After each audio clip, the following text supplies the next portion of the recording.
The taste of copper still floods my mouth when I think about that final moment in the screaming gallery. I remember the way reality folded in on itself, colors that had no names bleeding through dimensions that shouldn't exist.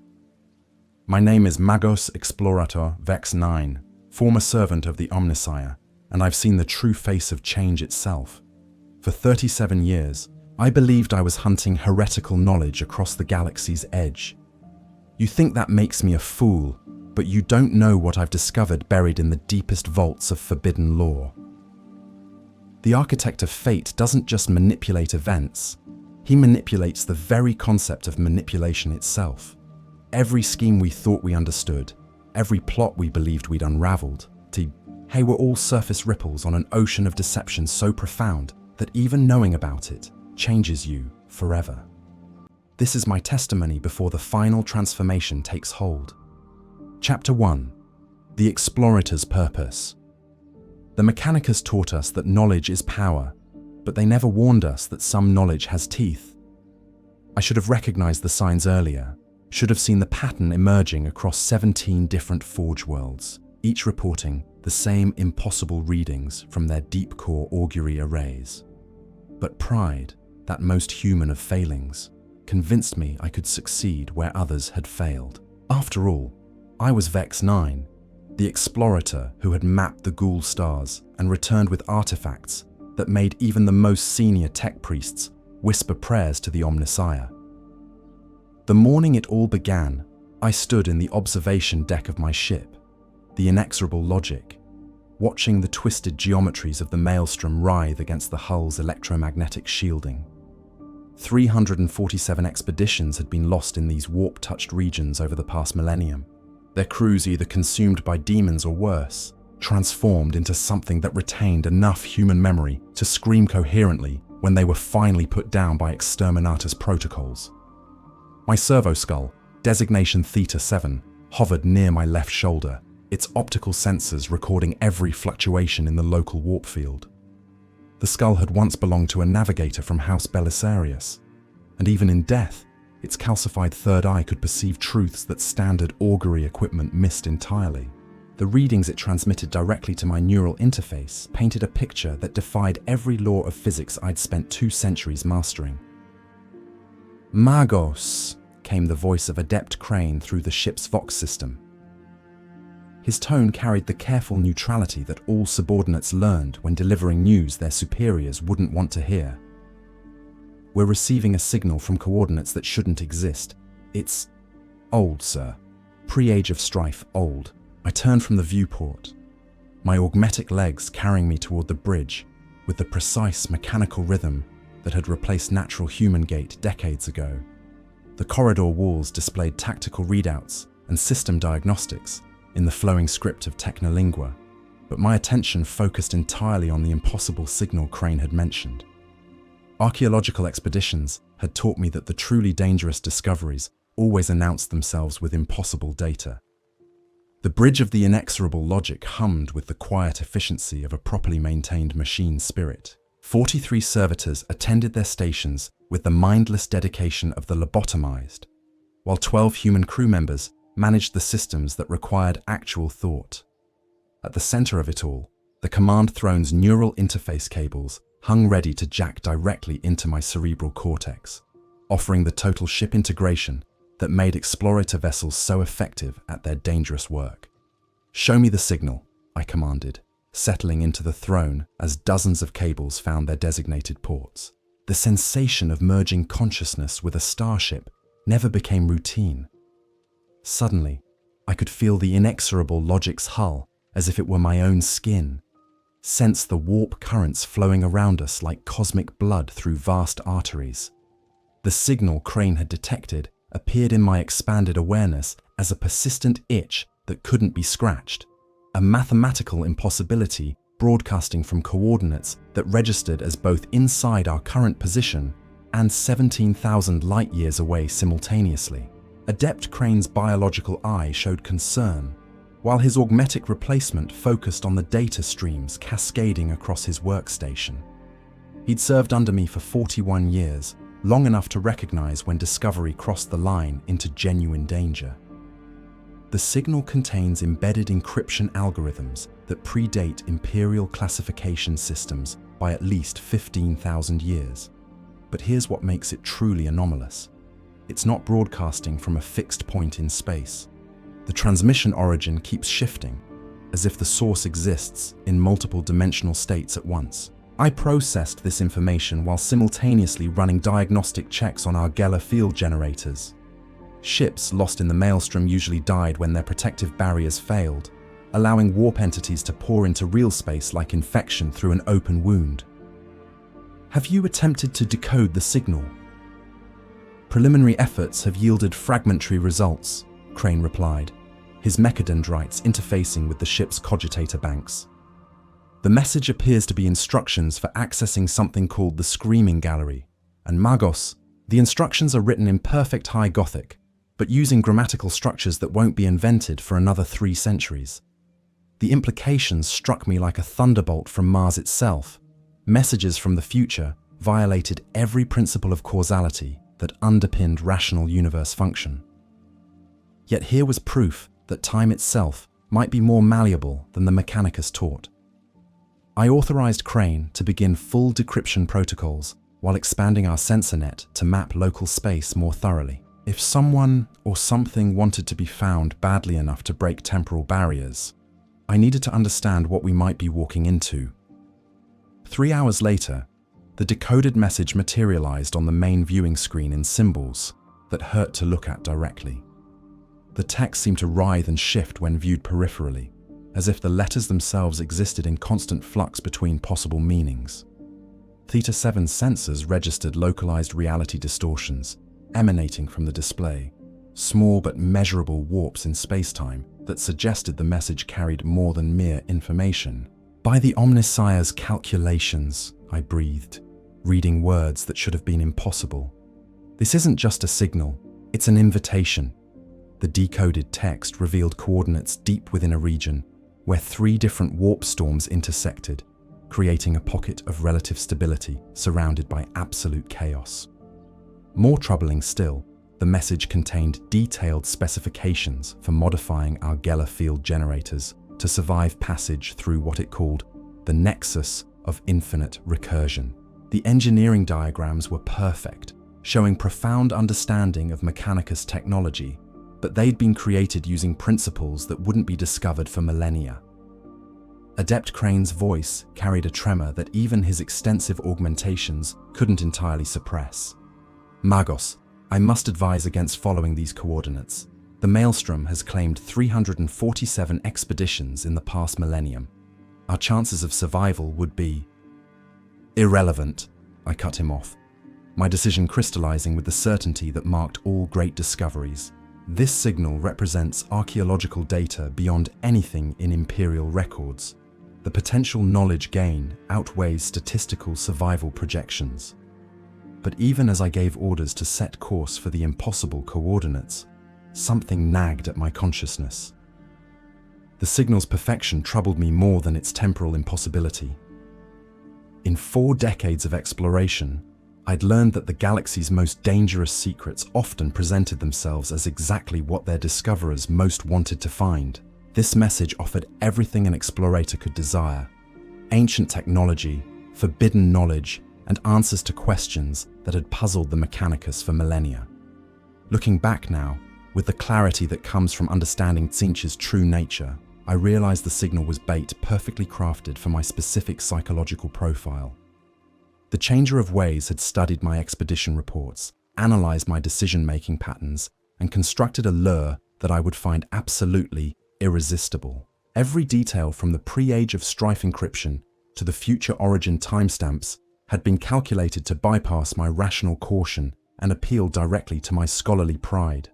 We entered the warp 3 days later, following a course that should have taken us directly into the heart of 3 converging storm systems. But the modified Geller field generators worked exactly as the mysterious instructions promised, creating a bubble of stable reality that allowed us to navigate passages that had destroyed hundreds of previous expeditions. As we traveled deeper into the Maelstrom's heart, I began to notice that our chronometers were displaying impossible readings, sometimes showing that we'd been in transit for negative time periods, other occasions indicating that centuries had passed in moments.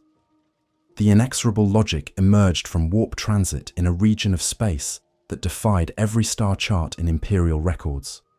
Before us stretched a vast structure that registered on our sensors as both ancient beyond measure and somehow newly constructed. It was a space station, but designed according to architectural principles that made no rational sense. Corridors that formed impossible loops, chambers that were simultaneously larger inside than outside, and at its heart, something the ancient signal had called the Screaming Gallery. I stood on the bridge, watching this impossible structure grow larger on our view screen, and felt the first stirrings of genuine unease. The station's geometry hurt to contemplate, featuring angles that seemed to exist in more than 3 dimensions, while somehow remaining perfectly stable. Whatever intelligence had constructed this place operated according to laws that transcended human understanding. "Prepare boarding protocols," I commanded, knowing that retreat was no longer possible.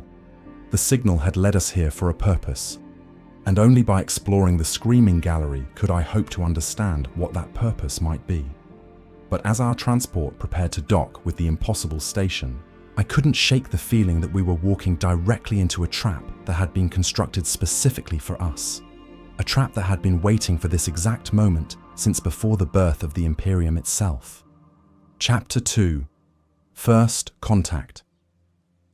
The docking bay of the impossible station stretched before us like a cathedral designed by madmen. Every surface was carved with symbols that shifted and changed when observed directly, transforming from geometric patterns into writhing forms that suggested biological movement. The air itself tasted of copper and ozone, with an underlying sweetness that reminded me uncomfortably of incense burned during funeral rites on distant shrine worlds. My boarding party consisted of 12 individuals carefully selected for their psychological stability and technical expertise.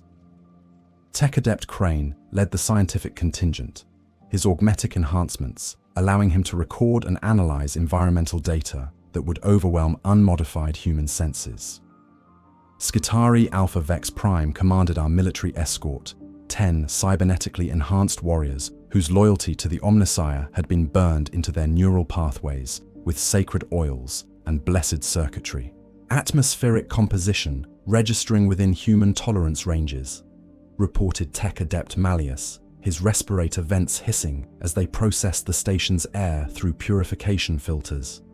However, I'm detecting trace elements that don't correspond to any known chemical compounds. The molecular structure appears to be shifting at quantum levels, as if the very atoms can't decide what they want to be. I gestured for the boarding party to advance while Theta 7 flitted ahead, its sensor arrays mapping the chamber's impossible geometries. The skull's optical recordings would later prove crucial for understanding what we experienced, since human memory began failing almost immediately upon exposure to the station's reality warping influence. Even now, recalling those first moments requires careful reference to machine-recorded data, as my organic brain refuses to properly process what we witnessed. The station's corridors defied conventional spatial relationships in ways that made navigation an exercise in applied madness. Passages that led forward somehow brought us back to our starting point when traversed in reverse. Doorways opened onto chambers that were simultaneously above and below our current position.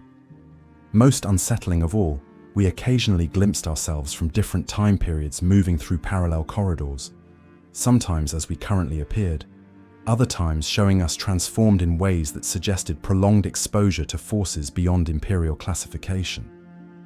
"Magos!" Crane's voice carried over the Vox channel, his usually steady tone betraying hints of barely controlled unease. "I'm registering temporal displacement fields throughout this structure. We're not just moving through space here, we're moving through time itself. Some of these chambers exist in the past, others in potential futures that may never come to pass." As we progressed deeper into the station, the architectural impossibilities became more pronounced. We discovered libraries containing books written in languages that hadn't been invented yet, describing events that contradicted established historical records. Observatory chambers held star charts showing constellations that existed only in theoretical mathematics, their positions calculated according to cosmic movements that wouldn't occur for millions of years. But it was the inhabitants that truly shattered our understanding of reality.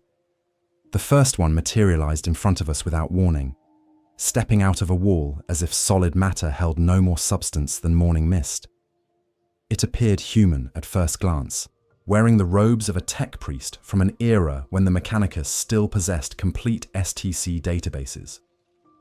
But closer examination revealed fundamental wrongness in its construction.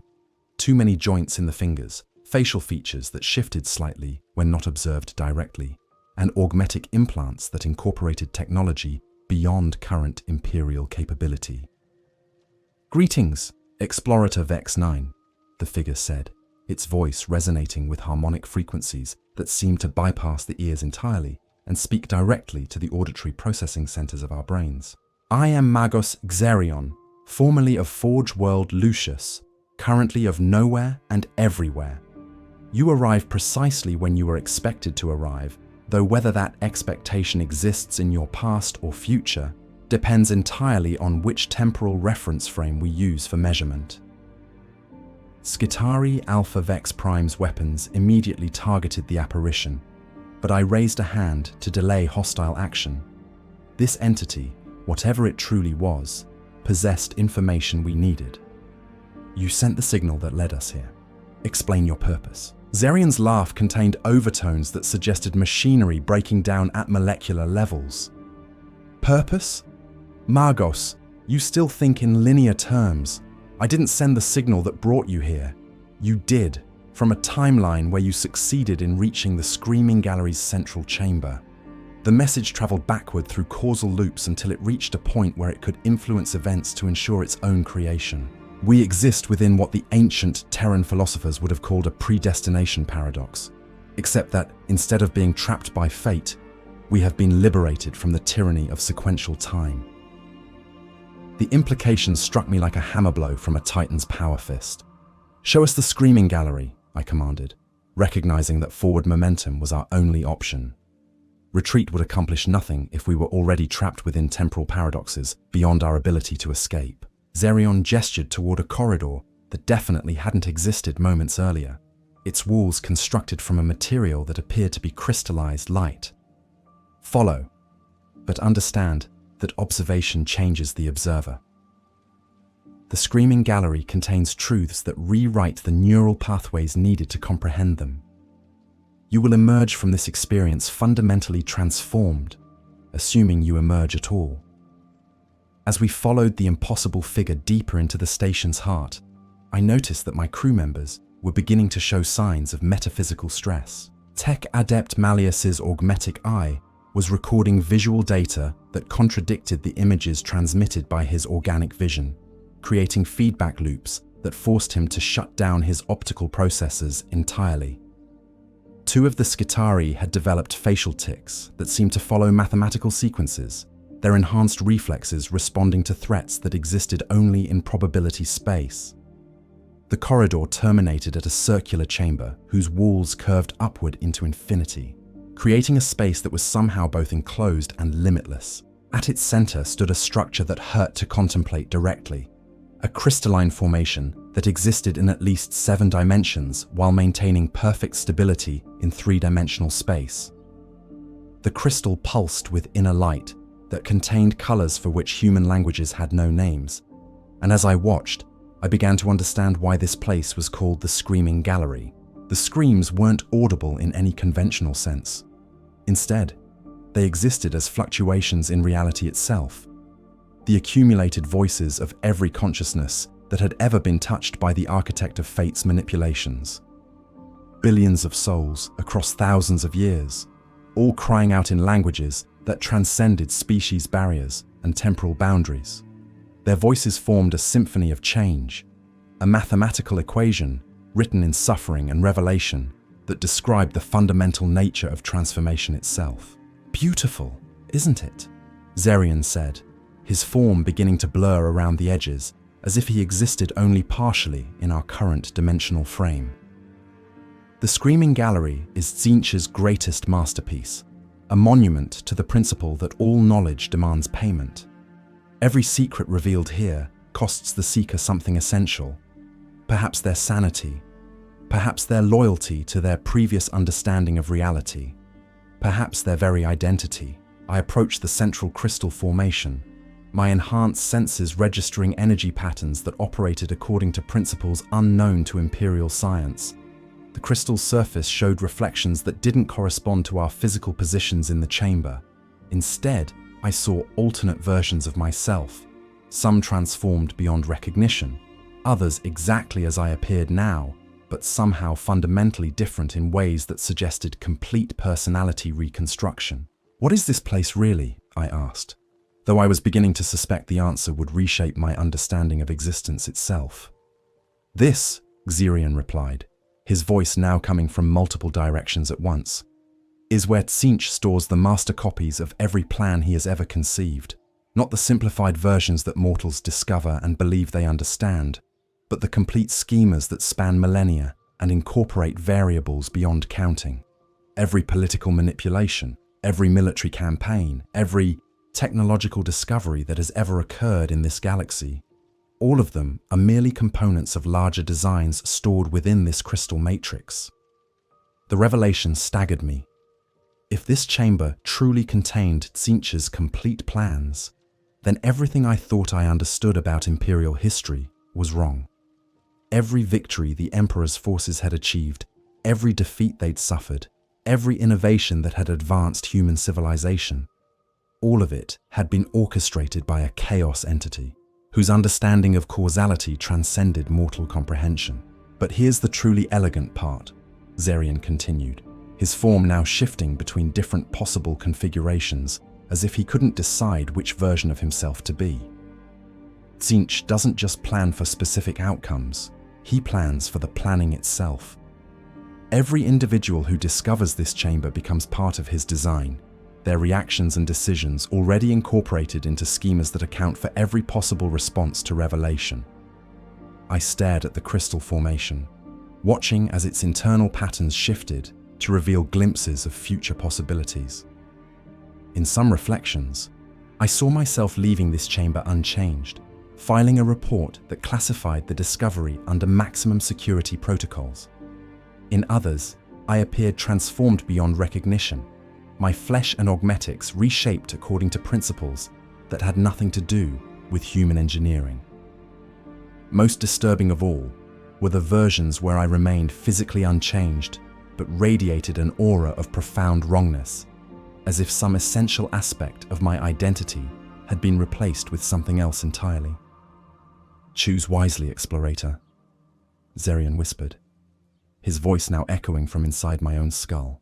"The Screaming Gallery offers truth, but truth is the most dangerous weapon in existence.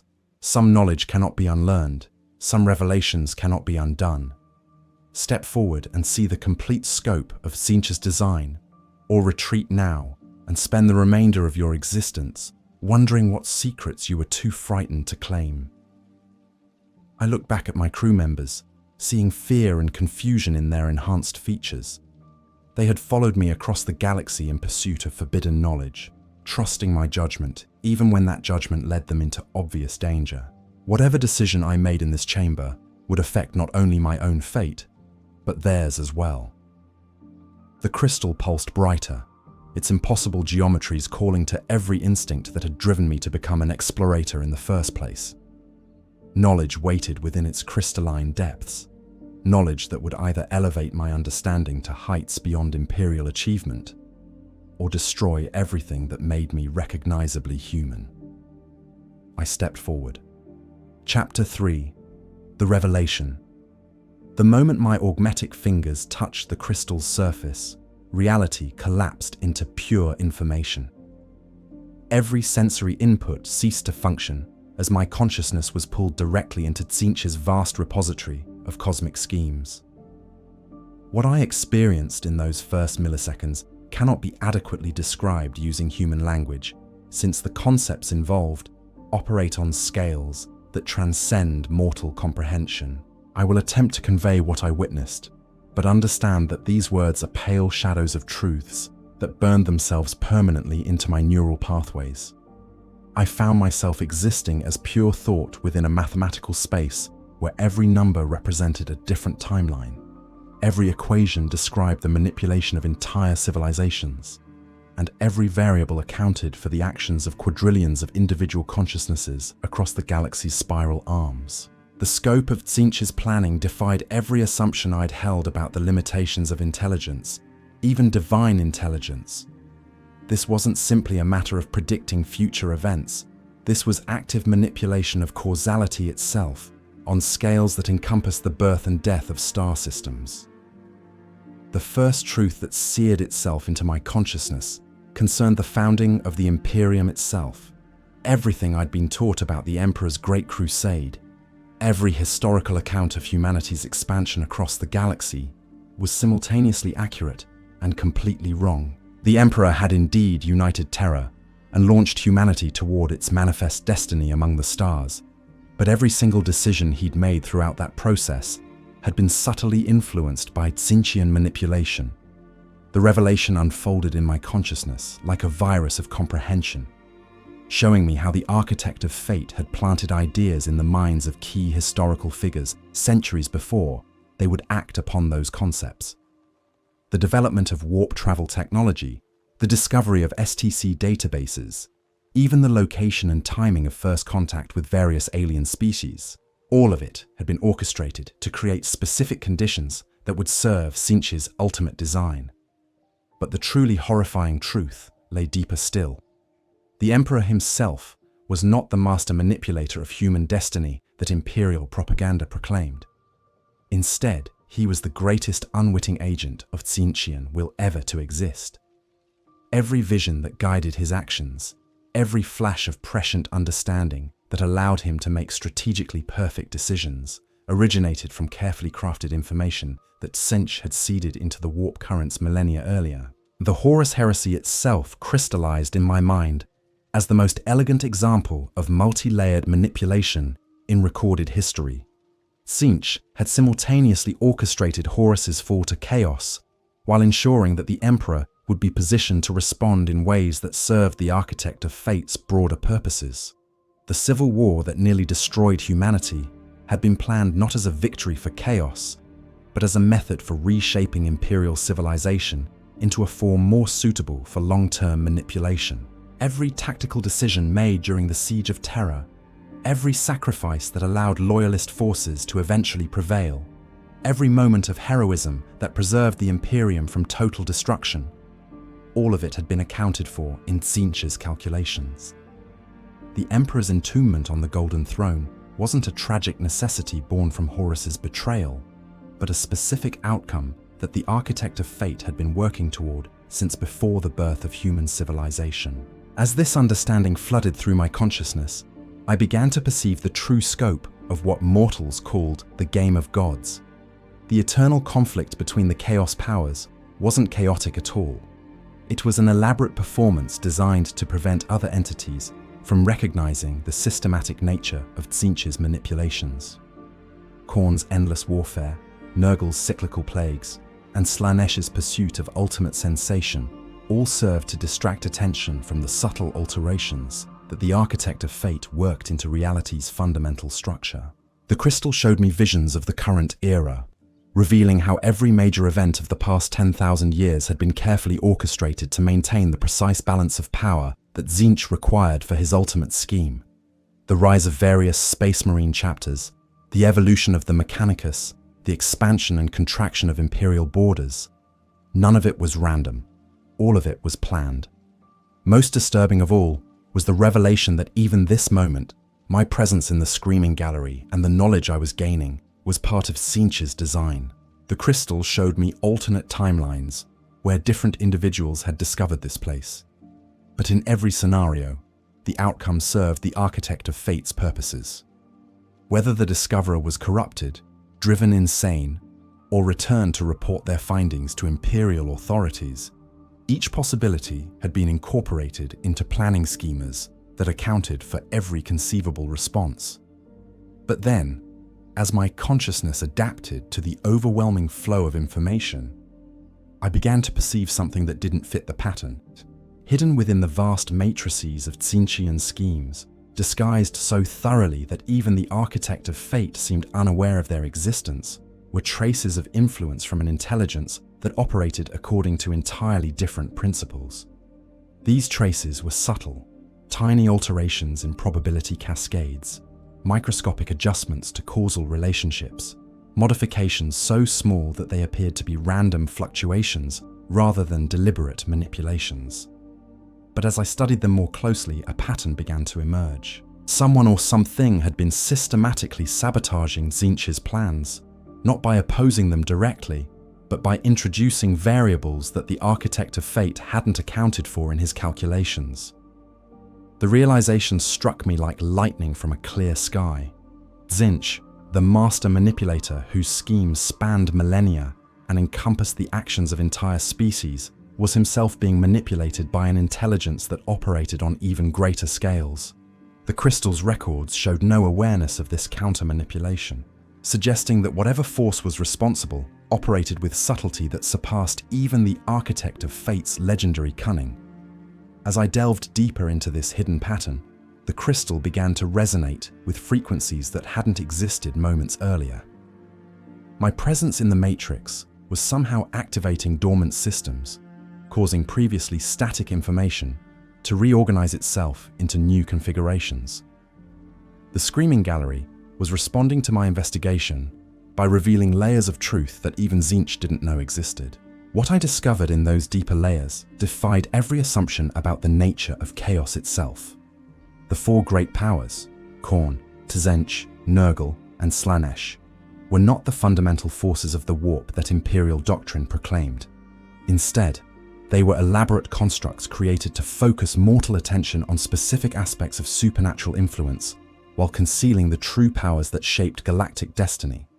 The entity that had been manipulating Tzeentch operated from a level of reality so fundamental that it predated the formation of the warp itself. It was not a chaos god in any conventional sense, but rather an organizing principle that existed in the mathematical foundations of existence.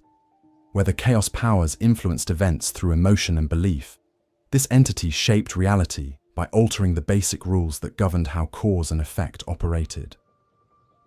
As this understanding penetrated my consciousness, I felt my perception of time and space begin to shift. The chamber around me was no longer a static location, but a nexus where multiple timelines converged and diverged according to quantum probability calculations. I could perceive alternate versions of myself making different choices in this moment, and I began to understand that my actions here would determine not only my own fate, but the fate of reality itself. The crystal showed me the ultimate purpose of the mysterious entity's manipulations. It was not seeking to control galactic events for its own benefit, but rather attempting to guide the evolution of consciousness itself toward a form that could transcend the limitations of physical existence. Every manipulation of Tzeentchian schemes, every subtle alteration to causal relationships, was part of a vast experiment designed to test whether mortal intelligence could develop beyond the constraints that bound it to material reality. But the experiment required willing participation from consciousness that had achieved sufficient understanding to make informed choices about its own transformation. The Screaming Gallery existed not just as Tzeentch's repository of schemes, but as a testing ground where individuals could encounter truth in its pure form and decide how to respond to that revelation. Standing in that impossible space, surrounded by the accumulated secrets of the galaxy's greatest manipulator, I faced a choice that would echo across eternity. I could attempt to return to my previous existence, carrying the knowledge I'd gained back to Imperial authorities, and allowing them to decide how to respond to these revelations. Alternatively, I could accept the transformation that exposure to such truth inevitably demanded, becoming something new and unprecedented in the process. But as I contemplated these options, a third possibility crystallized in my consciousness. The hidden entity's manipulations had created variables that even it didn't fully understand, introducing elements of genuine randomness into systems that had been completely deterministic. If I chose carefully, I might be able to exploit these variables to create outcomes that served neither Tzeentch's schemes nor the mysterious entity's experimental design. The crystal pulsed brighter, responding to my growing understanding by revealing even deeper layers of truth. What I saw in those final moments of pure revelation changed everything I thought I knew about the nature of existence itself, showing me possibilities that transcended every category of thought that mortal intelligence had ever conceived. And that was when I realized that my choice had already been made, not by me, but by versions of myself existing in alternate timelines where different variables had influenced the decision-making process. The Screaming Gallery operated according to principles that made individual choice both absolutely crucial and completely illusory, since every possible decision existed simultaneously across infinite parallel realities. I was about to discover which version of myself I would become. Chapter 4. The Paradox of Perfect Knowledge. The transition between revelation and action occurred without conscious decision on my part, as if the knowledge itself demanded specific responses that bypassed normal thought processes. My consciousness expanded beyond the boundaries of individual identity, temporarily merging with the cosmic information matrix that Tzeentch used to model reality itself. In that state of expanded awareness, I experienced existence from the perspective of a godlike intelligence that could perceive all possible outcomes simultaneously. The sensation was simultaneously exhilarating and terrifying.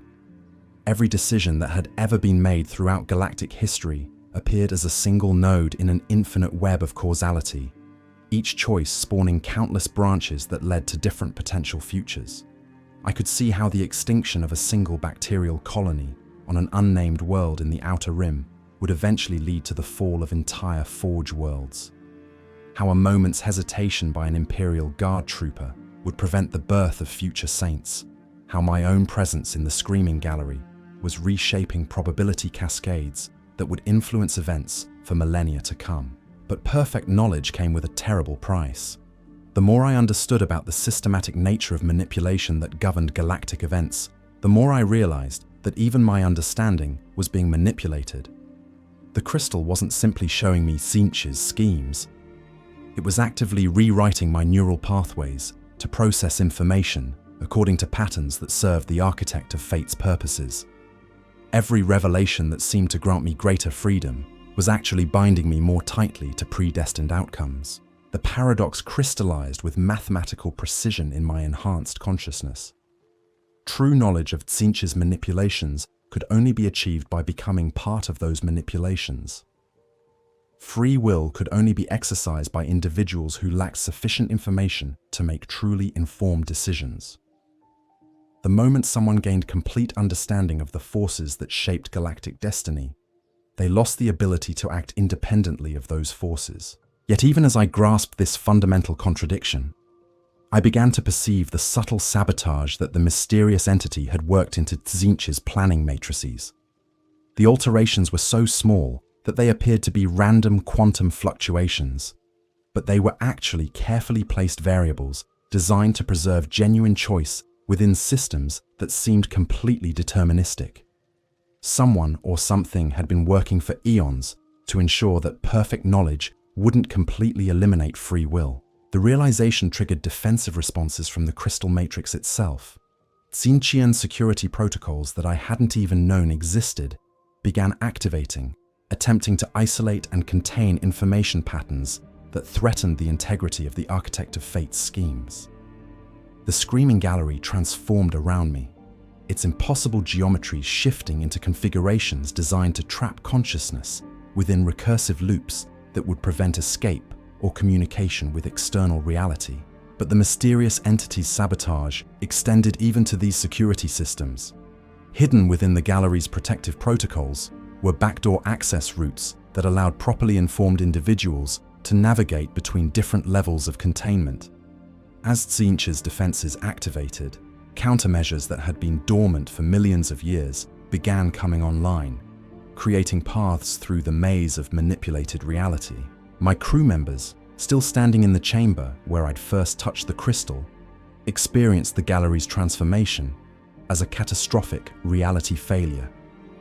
Tech-adept Crane's sensors registered readings that suggested the laws of physics were being rewritten in real time, while Skitarii Alpha Vex Prime's enhanced reflexes struggled to track threats that existed in multiple dimensional states simultaneously. The chamber filled with echoes of screaming that originated from no identifiable source, carrying harmonics that bypassed auditory processing to directly stimulate pain centers in the brain. From my expanded perspective within the crystal matrix, I could observe their situation with perfect clarity while remaining unable to communicate or intervene directly. The security protocols were designed to prevent contamination of external reality by consciousness that had been exposed to complete truth. My crew members would either find a way to extract themselves from the gallery, or they would be absorbed into the matrix as additional processing nodes for Tzeentch's probability calculations. The choice between their safety and my continued pursuit of knowledge should have been obvious, but perfect understanding had revealed the futility of such binary thinking. Any action I took to assist them would be incorporated into Tzeentch's schemes, while abandoning them would serve the mysterious entity's experimental purposes. The only genuine option was to find a third path that neither intelligence had anticipated, exploiting the random variables that had been hidden within deterministic systems. The solution required accepting transformation beyond anything recognizable as human consciousness, while simultaneously maintaining enough individual identity to make independent decisions. I would need to become something new, not the puppet of greater intelligences, but an authentic hybrid that could operate according to principles that transcended the categories both entities used for understanding reality. The process began with voluntary dissolution of the barriers between my consciousness and the crystal matrix. Instead of fighting the gallery's attempt to absorb my identity, I allowed it to proceed while simultaneously activating the sabotage protocols that the mysterious entity had hidden within Tzeentch's systems. The two processes interfered with each other in ways that neither intelligence had anticipated, creating resonance patterns that opened doorways into regions of possibility space that had never been explored. What I discovered in those hidden dimensions defied description using concepts derived from three-dimensional existence. The mysterious entity that had been manipulating Tzeentch wasn't a single intelligence, but rather a collective consciousness composed of every individual who had ever achieved perfect knowledge and then transcended the limitations that such knowledge normally imposed. They existed in a state beyond individual identity, while retaining the essential characteristics that had made each of them unique. The collective had been conducting its experiment across cosmic timescales, gradually introducing variables into deterministic systems that would eventually allow all consciousness to evolve beyond the constraints of physical reality. But the experiment required test subjects who could achieve synthesis between perfect knowledge and genuine freedom. Individuals who could become something unprecedented while remaining authentically themselves. My transformation into such a hybrid entity proceeded through stages that existed outside normal temporal sequences. I experienced the dissolution of every assumption I'd held about identity and consciousness, while simultaneously developing new categories of understanding that allowed me to process information according to principles that neither Tzeentch nor the collective had fully comprehended. The screaming gallery responded to my metamorphosis by revealing its true nature. It wasn't simply a repository of Tzeentchian schemes, but a testing facility designed to identify consciousness capable of transcendent evolution. Every individual who had ever entered this chamber had contributed data to an ongoing analysis of how intelligence responded to exposure to absolute truth. Most subjects either submitted to manipulation or went insane from incompatible revelations, but a few achieved synthesis states that suggested transcendence might be possible. As my transformation neared completion, I became aware of the cosmic scope of the experiment that had been conducted using galactic civilization as its testing ground.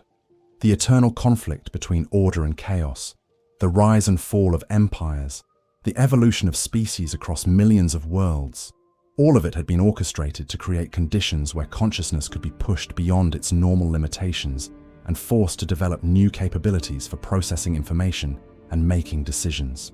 But the experiment had reached a critical threshold. The variables introduced by the collective's manipulations had accumulated to the point where truly random events were beginning to occur within systems that had been completely deterministic for millions of years. The galaxy was approaching a state where genuine novelty became possible, where actions could have consequences that no intelligence, however vast, could predict in advance. My unique position as a hybrid entity gave me the ability to influence how this transition would proceed. I could either guide the process toward outcomes that preserved existing power structures while allowing limited transcendence for exceptional individuals, or I could amplify the random variables until the entire system of manipulation collapsed, creating a universe where genuine freedom became possible for all consciousness. The choice was complicated by my awareness that both options would have consequences extending far beyond the galaxy itself. The collective's experiment was part of a larger pattern that spanned multiple universes, and my decision would influence similar processes occurring in realities that existed according to completely different physical laws. Standing at the threshold between transformation and transcendence, I finally understood why the mysterious signal had been crafted specifically to appeal to my psychological profile. The collective needed an individual who could achieve perfect knowledge without losing the essential characteristics that made independent decision-making possible. They needed someone who would choose transcendence, not because it was the logical response to revelation, but because it was the authentically human response to unprecedented opportunity. The gallery around me began to dissolve as my consciousness completed its synthesis with the larger patterns of information that governed reality itself. My crew members, still trapped in the collapsing chamber, became visible to my expanded perception as probability matrices rather than physical forms. I could see the decisions they were about to make, the actions they would take in response to circumstances beyond their comprehension, and the eventual consequences of their survival or absorption into Tzeentchian systems. But I could also see something else: pathways through the chaos that would allow them to escape with their humanity intact, while carrying enough knowledge to begin their own journeys toward transcendence. The gallery's security protocols had blind spots that the collective sabotage had deliberately preserved, routes that would lead back to normal space-time without triggering the containment mechanisms designed to prevent contamination. I reached out to guide them toward these hidden pathways, using capabilities that existed beyond the normal relationships between cause and effect.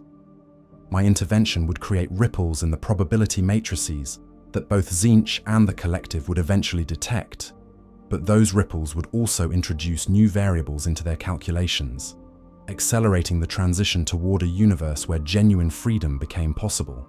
As I watched my former crew members disappear through dimensional barriers that led back to the inexorable logic, I prepared for the final stage of my own transformation. What I would become in the next phase of existence couldn't be predicted by any intelligence, since I was about to step beyond the boundaries of known possibility, into realms that had never been explored by consciousness of any kind. The last thing I perceived before transcending individual identity entirely was the recognition that this moment had always been inevitable, not because it was predetermined by manipulative intelligences, but because it represented the authentic culmination of consciousness's eternal drive toward greater understanding and freedom.